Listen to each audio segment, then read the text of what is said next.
beaucoup imaginer plaisir aux toujours ébélé les bossons pour cette télévision pour la session d'information à quel boule manque. Maman, bois qui toko et wapi, bonsoir et bienvenue.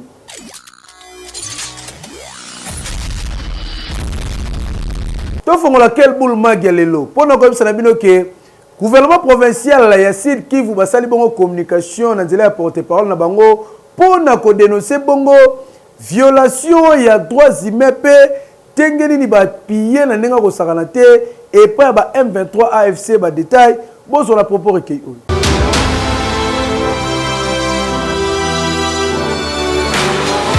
République démocratique du Congo, province du Sud Kivu, ministère provincial en charge de la communication et médias, porte-parole du gouvernement.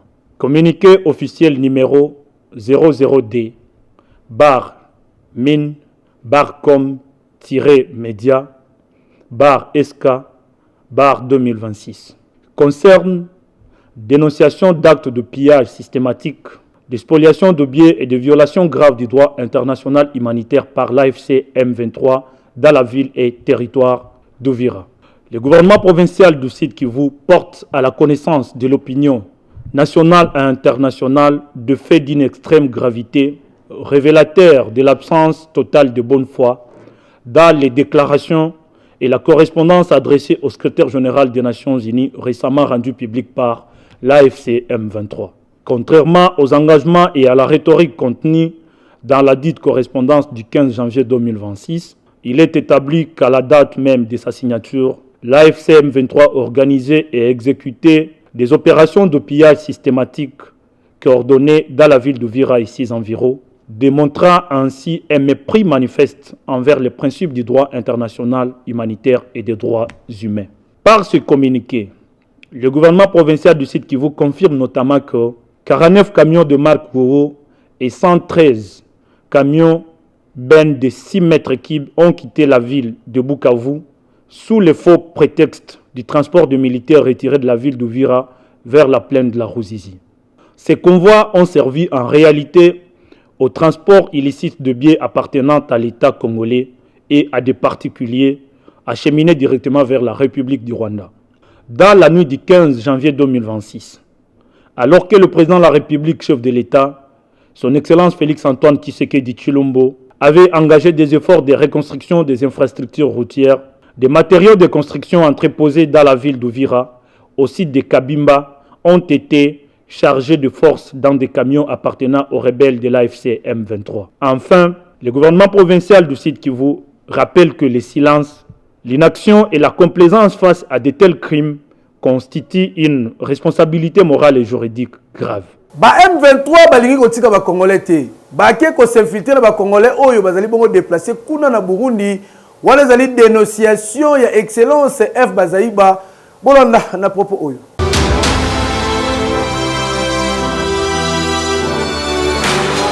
La mission de la République démocratique du Congo au Burundi et en Tanzanie a bougé les lignes. Les terroristes M23 se sont sentis démasqués, dénudés par rapport au fait que tout ce qu'il y a comme tragédie humaine que nous connaissons, c'est eux qui sont des responsables. Du coup, ils commencent à multiplier des stratagèmes, écrire au gouvernement burundais, écrire au secrétaire général des Nations Unies pour dire qu'il y avait la paix à Uvira et que les populations pouvaient rentrer. Ils ont donc infiltré les camps.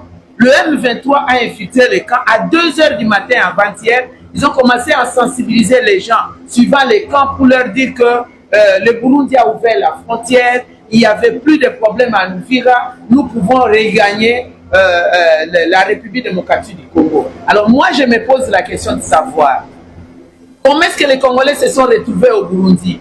Est-ce que ce sont les Burundais qui sont allés les prendre ou le HCR est allé les prendre? Les Congolais ont fui les hostilités. Et conformément aux normes internationales, le Burundi et le HCR ont la responsabilité de sécuriser humanitairement ces Congolais. Alors ces compatriotes, lorsque vers 2 h du matin, on les a incités de partir, ils ont cru que c'était vrai, ils ont commencé à partir parce qu'on leur a dit vers 5 h du matin, ils risquent de fermer les frontières, ils couraient donc pour rentrer chez eux. Alors la police burundaise a essayé de les contenir pour leur dire que Quand ils vont rentrer là-bas, ils risquent de tomber dans la gueule du loup pour être massacrés à nouveau. Évolution, topé avancement, il y a des travaux, il y a érosion, kuna na delfo na commune Ngalema, intéressé bongo équipe ya quel boule magazine.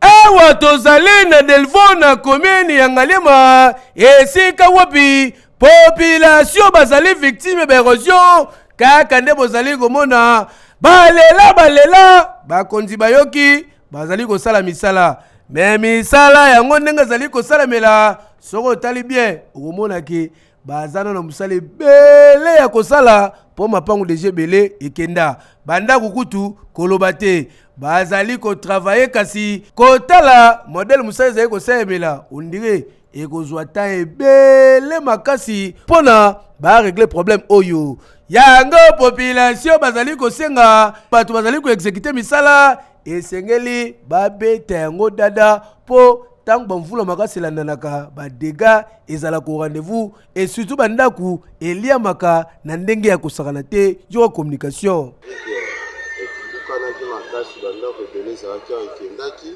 nde sikoyo kozwi mwata ya kotala misala po tomoni ke misala ezokende bien yango moi topusani po totala niveau nini misala ekoteli okosanti esava vraimen misala ezokende bien vraimen nde tolingaki ezali population basepeli komona ndenge misala ya kokunda baérosion ezali kosalema kasi bango bazali kosenga se eloko moko misala esalema na rapidité de façon que mikolo ezali koya ata bamvula ezonoka bango bavivre tranquillement po érosion oyo ekomisa bato ebele balocataire misusu kutu bakoma kofanda na baeglise po bisika kofanda eza te réalité yango oyo sho eza te mais entre temps misala ezali kosalema ya kokunda baérosion Hekeyo, oui. Drépanocytose ezali parmi les maladies qui la population congolaise na kosakana te on a Kinshasa to benga bango bana SS.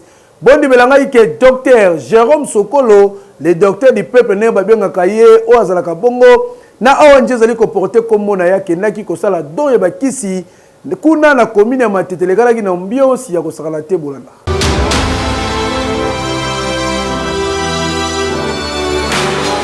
Na sose ya kopesa sourire pe kosunga esengeli koyeba ke samedi 17 janvier 2026 ezalaki bongo occasion pour na Asbel les amis du professeur docteur Jérôme Sokolo APDJS na Mokuse en partenariat na programme national ya lutte contre des drépanocytose ba organisaki bongo mobange na campagne pona kosunga bongo batu nyonso oyo bavivaka bongo na drépanocytose oyo tobengaka bongo maladie ya SS. Bondimela ngai ke Asbel les amis du professeur docteur Jérôme Sokolo baremetaki bongo bakisi kaka nde bozali komona kasi bamama oyo bayaki bongo na bana na bango bazangaki maloba te. Je remercie d'abord le professeur docteur Jérôme Sokolo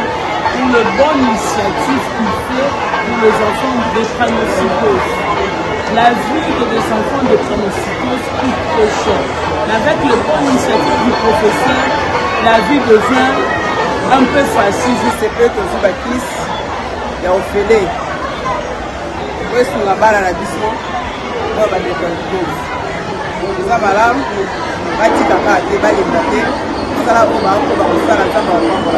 Yemoko pe le docteur Jérôme Sokolo bakiselaka ye le docteur du peuple azwaki bongo maloba pona ko sensibiliser bango sur maladie ya drépanocytose oyo tobengaka bongo SS. On a biso ya lesa mingi ndenge ete bana baye epele barépondre à l'invitation na biso mpona kodépister baproblème oyo bakoki kozala nango par rapport na vie anémie SS epuis ezali lisusu mpona kopesa à chacun tous na ye oyo akozala nango mpona soki problème ezali ayeba ndenge akoki kosala parce que maladi ya anémie SS oyo babengi na mipanasie de drépanocytose eye maladi oyo bazobaka nango vie mobile. Tala kosunga pe kosalisa ezalaka don oyo nzambe atiaka kati na moto. Longonya na docteur Jérôme Sokolo, le docteur du peuple, po osali preuve ya patriotisme boyende ezalaka. Hekeyo, oui. Ba criminel o ba bomaki bongo professeur Inikine bakangi bango pe ba présenter bango liboso ya prince Bolanda.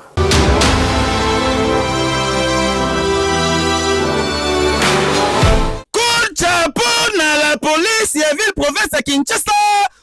Oyo bauti ko maîtriser ba braqueur oyo banyokola population congolaise landa lisolo. Parmi bango moko kutu deja ndimi na yeke yende mutu auti ko boma professeur ya université ya Kinshasa na kombo ya professeur Abata kasi baye kokanga bango na de bonhomme po baya ki bongo ko braqué chope ya batu basalaka ba monnaie d'échange kokoma bakomi bazalaki na moto chimvundu ebimaka te bimi population éveillée bache bango sho mibale batikalaka te batikali babandi kobeta bango kobeta misusu wana balobi toloba vérité nde balobi vérité la police yaka déjà retard misusu makila na munoko makila na mitu nde moko na bango abandi koloba biloba loba ateki disque nyonso yoka communication oyo zaki de nombre de 3 na moto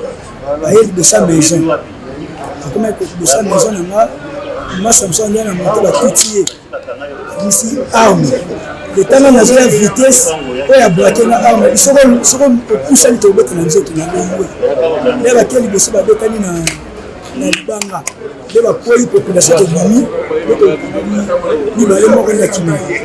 La nuit hier ce matin la population nous a aidé à pouvoir mettre la main sur 3 personnes soupçonnées d'avoir été dans l'assassinat du prof après exploitation. Bon, la population s'en avait pris en charge, la justice populaire s'en est suivie. Et les hommes molestés, ils sont dans une terre critique, mais un entre eux, quand il parle bien, ils sont en train de travailler là-dessus, de dire quels sont ses complices et les membres de leur équipe. Opérer avec cette moto, la moto qui est derrière vous, et l'arme pistolet qui a tiré sur les professeurs. L'arme est là. L'arme calibre 12 à qualification perfection locale. Donc les deux sont là.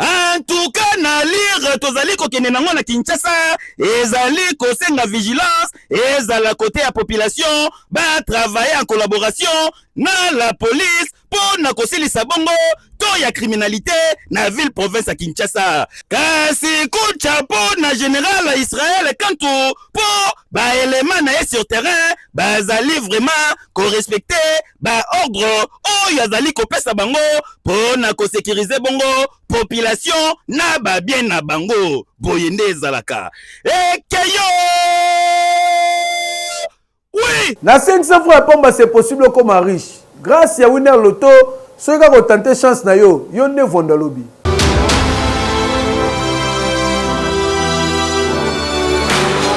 Kurban Salou! Kubwa! Yasai! Résidence est sauvée! Yako zana no kaboy! Alors continue! Nande va komeli yango Pas patient! Allez, pile hydrophore! Yeko! Yeah!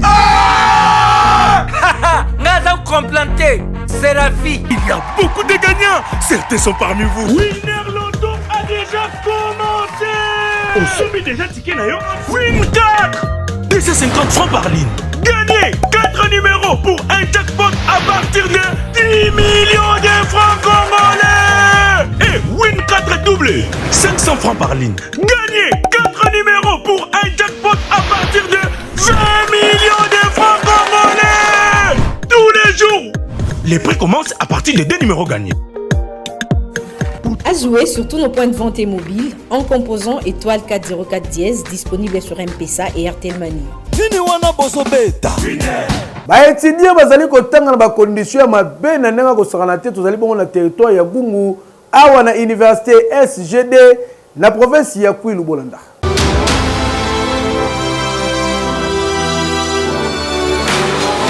Tala nako sabino te vraiment ya solo nde balobaka Congo epumbwaka oyo bozomona eza université totangi na banderole nde bakomi SG de Gungu ezwami na province ya Kwilu bakomi République démocratique du Congo enseignement supérieur et universitaire SG de Gungu batie ba domaine organisé gestion esuki kaka wana science pe esuki kaka wana éducation soki pe ya nini eyebi kaka bango moko bakisa ba option mususu kasi soki otangi bien basangisi majuscule na minuscule avec awa bakomi yango na minuscule kasi ete banderole oyo ezolakisa penza eza marque ya qualité ya suka eza léger transparent ba écrit mususu kutu ezomona na bien te tala yo moko ndenge ba professeur bazomema tableau veut dire tableau emporté ba memi tableau inde ti na kati auditoire woso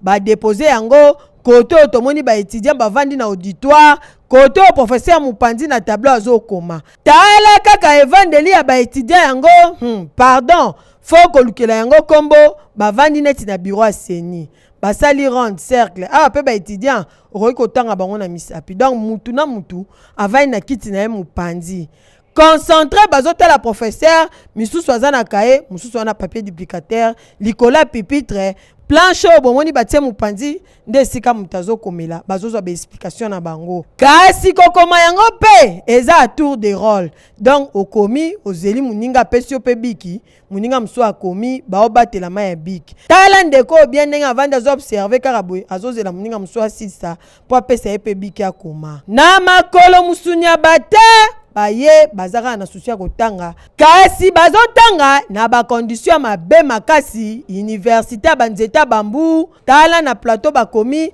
droit administratif donc baza baétudiant ya faculté ya droit souci ya formation mpo na bango basengi na bato ya mitema malamu oyo nyonso akose sentir touché a soutenir bango mpo bakoma kotanga na bakondisio ya malamu yoka recteur ndenge akomunike difficulté oyo toza nango na makanisi oyo toza ya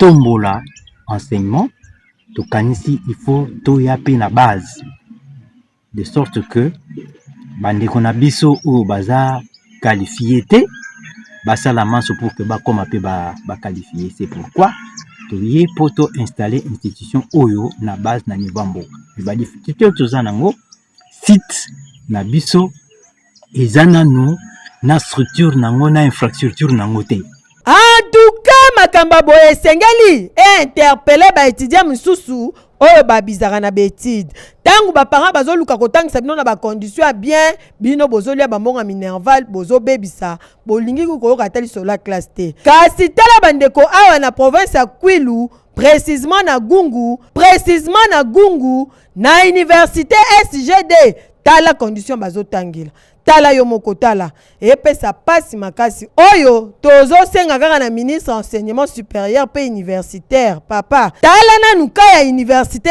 SGD Gungu na nzimite ata tour apambo beta awa soni penza boye eki bakangi bakuluna na commune ya Selembao bayeki po batumba susia tozali bongo na pocho kasi la police akangi bango bona na ba détails na commentaire oyo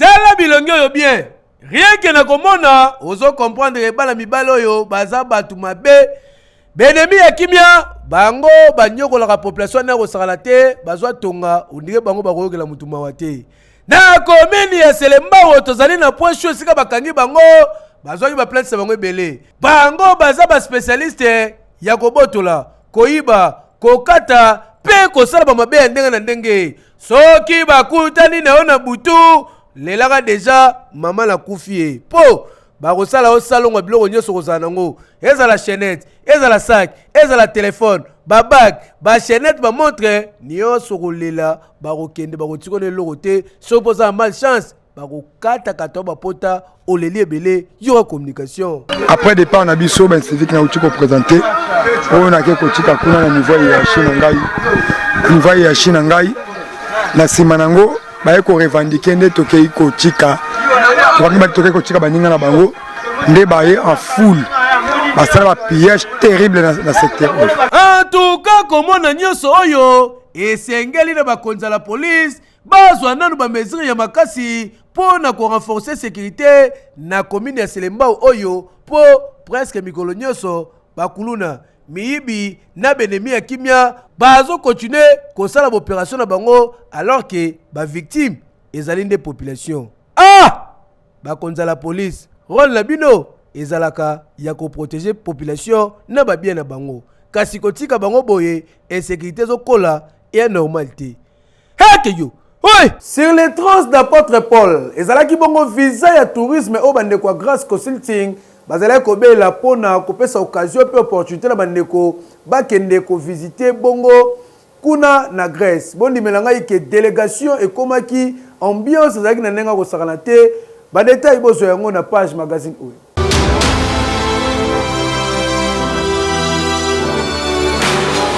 Délégation monene bakomaki na ville ya Lamia na mboka ya Grèce na cadre ya partenariat stratégique axé na promotion ya tourisme grec dénommé sur les traces de l'apôtre Paul. Otuninga soki sur les traces de l'apôtre Paul les alinini initiative menée en collaboration na monsieur Petros Chibumbu représentant ya Grèce consulte en partenariat na mairie ya Lamia. Projet monene oyo ezali ko viser ko renforcer échange culturel et religieux entre Grèce na Afrique et sika bazali ko tcha en valeur héritage spirituel et historique grec. Ezalaki véritable honneur pour le directeur général ya Quel Boule Magazine Monsieur David Nsalanzambi oya yambamaki et pas ya Monsieur Thanos Sterdiou, maire adjoint chargé du tourisme ya ville ya Lamia. Rencontre oye permettre ba sololana na oye taliba perspective ya coopération, valorisation pe itinéraire biblique na développement ya tourisme religieux structuré oye koumela pendant tamulayi. Tikato signalé que Quel Boule Magazine nde epesi succès na projet monene oyo à travers large visibilité oyo bazalaka na yango nde salaki ke mutu nyoso à comprendre l'isolo ya sur les traces de l'apôtre Paul. Mosala makasi oyo nde sali ke grâce consulting ba me ma première délégation ya ba touristes congolais composé na vingtaine de personnes oyo parmi bango pe tomonaki bajan ya Quel Boule Mag lokola Jeje Mbuyamba journaliste et commentateur pe Trésor Tousseo preneur de vue oyo ba reportage na yebele elobisa batu tika na yebisa bino ke délégation nyonso oyo bomoni awa na ba passeport na bango baza na ba visa ya Schengen oyo ezali ko témoigner niveau ya sérieux oyo ezali na organisation pe qualité surtout ya accompagnement oyo ezali na kati ya makambo oyo. Projet oyo ezali étape moko très importante oyo ko renforcer ba relation touristique pe culturelle entre Grèce na République démocratique du Congo pe ekofongola déjà nzela na prochaine délégation oyo ekozala délégation ya mibale oyo bakokende ko visiter les traces de l'apôtre Paul, route historique pe spirituelle et sika bakomona ba histoire nyonso oyo ekomama na Bible et surtout na makambo etali ba déplacement to ba voyage ya apôtre Paul. Ναι, υπάρχει δυνατότητα. Είναι και μέσα στα σχέδιά μας και για τους φοιτητές ακόμα και της Ελλάδος. Υπάρχουν σίγουρα δυσκολίες που πρέπει να τις ξεπεράσουμε. Εφόσον όμως υπάρχει πρόθεση και από εσάς, σίγουρα θα πρέπει να βρούμε τους τρόπους να τις ξεπεράσουμε. Όπως το συναντούμε και καθημερινά. Π.χ. έχουμε μια ομάδα αλφανικής ποδοσφαίρου. Πολλοί ποδοσφαιριστές που παίζουν ποδόσφαιρο μιλάνε ισπανικά, αγγλικά. Δεν έχουμε αυτά τα σχολεία που θα έπρεπε ώστε να μιλάνε τη γλώσσα και να το κάνουν και είμαστε και μακριά από το αεροδρόμιο. Βέβαια είμαστε και πάρα πολύ κοντά με αυτοκίνητο, μία μισή ώρα. Οπότε υπάρχουν και θετικά, υπάρχουν και αρνητικά. Σίγουρα όμως μπορεί να βρεθεί ένας τρόπος, αν όντως υπάρχει ένα πραγματικό ενδιαφέρον να βρούμε τη λύση. Santu Thomas, naza sûr que omoni peut comprendre qu'on raté chance oyote ya ko faire partie na deuxième délégation oye kokende po omona mikili ya poto omona Grèce omona Santorini omona Athènes omona Lamia pe omo na baville nyonso oye marka histoire awa na mboka ya Grèce, surtout na histoire ya apôtre Paul. Keyo immigration ya Russie ezali opportunité pour occasion bandeko ya Ofranel service ya DG Sami visa bakselaka océan bapesi na population quinoise olingozo visa de travail pour que ndeko sala mbala moko na Russie wolelaka déjà pour ba formulaire ezali déjà côté kama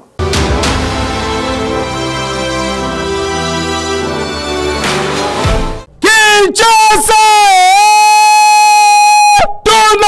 nini lelo kokota Russie pona kokende ko travailler eza lisusu ndoto ya baba te eza pe eloko ya komatela bangomba te to kokende kosambela na beglise. Ofranel service apesi bino occasion ya ko-immigrer na Russie avec $10 ya pamba. Talatina basalaki bongo mobange na sensibilisation une façon pour la bango ya ko faire comprendre na population quinoise importance ya immigration ici. Na kolongwa la bango wa basimi nzela limete nzela bazali ko continuer ko sensibiliser. Point de chute ezalaki bongo na Chine populaire awa na district ya Changu ndeka bozali komona na wenzi ya Indu ba mama ba papa na ba jeune bazui indusa ya immigration Russie ba comprendre tala ndenge mutu na mutu azali ko remplir formulaire na ye tala olinaka kozwa visa ya travail pour na Russie Ofranel service ba ye ko faciliter bino tâche grâce ya offre oyo ba tient na disposition na bino. Ofranel service soki lelo akiti lisusu na balabala pona ko sensibiliser ba Quinoise pe ba Quinois ezali suite ya offre ya sika oyo ayebona ko lancer oyo ezali nini ezali immigration Russie yango Ofranel service net yende mutu azaka bongo pandajila yende mutu alakisaka bango yende kolakisa bango bongo entrée express po bakoma kotelela air nyonso na baitangela bango ya ite ndenge bongo mpe toyende bino ezali bongo immigration Russie. Retourne na adresse Avenue Victoire numéro 16, quartier ancien combattant na commune ya Kasavubu, tout juste en face ya shop ya RTL. Na numéro 304 ya Avenue Yolo na quartier Mososo na commune Limité, tout juste la 7e rue résidentielle, référence la police pour Mososo oza mobimba oyo wapi. Na commune ya Mongafula okokuta bango na Avenue Kikuti numéro 2 na quartier Mazamba, tout juste na arrêt habitant à diagonale l'école Anna Paulizi. Na Masina bokokuta bango na Betani na quartier Safil, tout juste na lo ya so de mutu habitabe oza mobimba oyo wapi boyende zalaka hekeyo. Oui, kopi ya komema na Mukongo ndenge ni desalemaka après vula na pont Victoire tozali bongo na commune ya Kalamu. Gilles Ntumba pour la détail.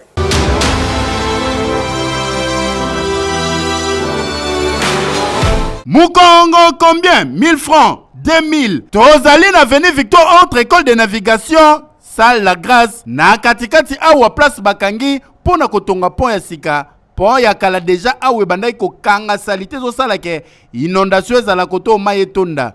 Bien que misale zo salema awa bakangi batol ban cercle boye, mais population ba continuera toujours koleka awa po ezanzela oyo ezo mema bandeko bazo uta Yolo Kauka Mombele Mososo bamona Victoire. Donc ça yango awa mawatro. Mais lokola mbola oyo betaki le 15 janvier oyo pesaki pasi batebele badindaki pe bapepaki mbule sili croyant que maye kiti meluvunu nange awa ma eza toujours akotonda na pondenge bomoni. Donc bandeko nyonso to bazoya po bakatisa bakende kobima kota Victoire ope bauti Victoire baokende vers arrêt mabaya pona kolekawa esengaka Mukongo soki wana mbongo Mukongo te longola sapatu longola ba chaussette na okatisa yo moko malembe soki pe pression ya mai eleke kumbio etali yo moko ande bomoni bandeko awa ba mati na Mukongo. Soko za mwaskini yeba ke ofuta 1000 francs. Soko za munene onga ya mado bongisaka déjà 2000 francs 3000 francs na ope na fopa ba misusu pe ba omata na pousse. Donc wana ya loa mwa VIP na bango bato pusu awa ya kosamba kutu to kofuta 2000 francs bakati ngambu ndeko mobalo tokutanaki na ye aza parmi bato bazomema bato na mukongo awa expliquer ndenge nini kope botami bango pe bazokota mwa kombe mabe zero na bango yoka communication mbula ndebeta kipon bakanganjela basala point beba sikondema etondi bwema bato baleka ati fo bato bakenda ba victoire bauta bakamba ya moto omema bato na mikongo banini tozaka ba 500 fois faut ponjela tema ya otonda tala bakosa yo te kinwa bukanaka na ye te eloko nyonso to yoko mona kaka ke o todindaki tobebisi biloko na biso toperdre biloko ya valeur na ndako me pa mutu mosusu eboti cop mwa versement pe na poko abona mystique afuma se retrouve ata na 20 000 francs na ye kaka mpo na mukongo amemaki bato réalité ya Kinshasa yango yo pendant pe après mbula mukongo 2000 mukongo 3000 keyo DG ya Quel Boule Magazine Nsalanzambi David na minute tozali koloba boye azali na équipe ya Quel Boule Jeje Mbuyamba na trésor Tuseo na mikili ya poto na cadre ya tourisme boyende ezalaka mitema boye epesa mela bato nyonso te na Quel Boule tobalaka tobotaka bala batanga na bekola malonga et puis tokenda pe poto.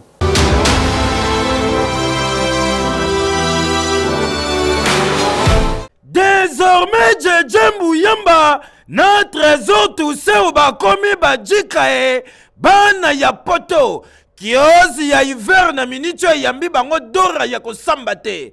Grâce ya directeur, général manager, ya Quel Boule Mag, Monsieur David Nsala, et longo na bandeko ya agence, grâce consulte.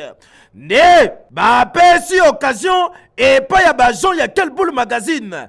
Pona kokota mboka ya Emmanuel Macron awa na kati ya Paris alindo tote mezalinde réalité. Charles de Gaulle bayoka na kombo lelo kimona meso ebongo lisolo ya neige ngaye pesa kombo kuna Jeje Mbuyamba na trésor toussé obakomela komona neige po na minute yo ba komi déjà ba massa ya Emmanuel Macron soki balamuki na ngambu. Bonjour monsieur, tu vas bien comment va Kinshasa wa tokos yako sambate awa na kiteli na bango batu bayambi bango kitoko quelques délégations ya bamouré ya Quel Boule Magazine bazalaki présent pona kolakisa ke bazali ko soutenir bango bazali ko soutenir David Nsala pe bazali ko tia équipe mobimba poa ya Selema au ye au trésor tout ça Jeje Mbuyamba déjà mon ami ebso kina bande ko na cadre ya programme auto lancé qui na bino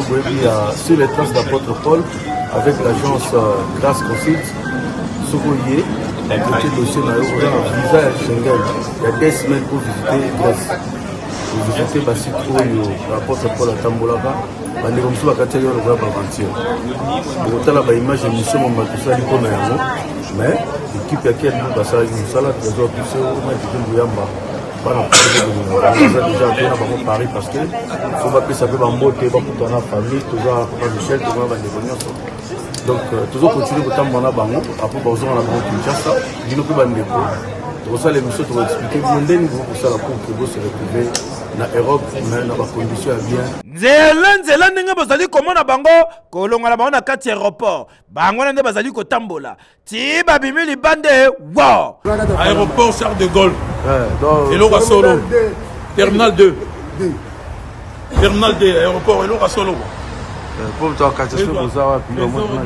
yo moto talaka Quel Boule na niveau ya Europe surtout na Paris ya kosamba te Jeje Mbuyamba bosepelaka na ye makasi mpo na commentaire ya kitoko baimage oyo botalaka na Quel Boule Magazine oyo eseplisaka bino derrière caméra ezalaka bongo trésor toussé oye bakiteli bino kuna na Paris bonane ezali kocontinue mona Jeje Mbuyamba mona trésor toussé ofélicité bango na mosala ya kitoko mpo tangu bakozonga babakisela bino lisusu bilengi ya ngeligeli Jeje Mbuyamba abende spa bana poto tala koto. Félicitations à DG ya Quel Boule Magazine David Nsala po oyo sali en tout cas wallahi mingi basala ngote bonde zalakati heke yo samedi 17 janvier 2026 Quel Boule est commis complètement na suka botika to souhaiter joyeux anniversaire na Mitterrand Kamona maître Plause ali ko souffler Boujina Mokololo pourquoi pas topesa un grand merci na DG ya Quel Boule Mag Nsalanzambi David Baxela ka monsieur Mvwandu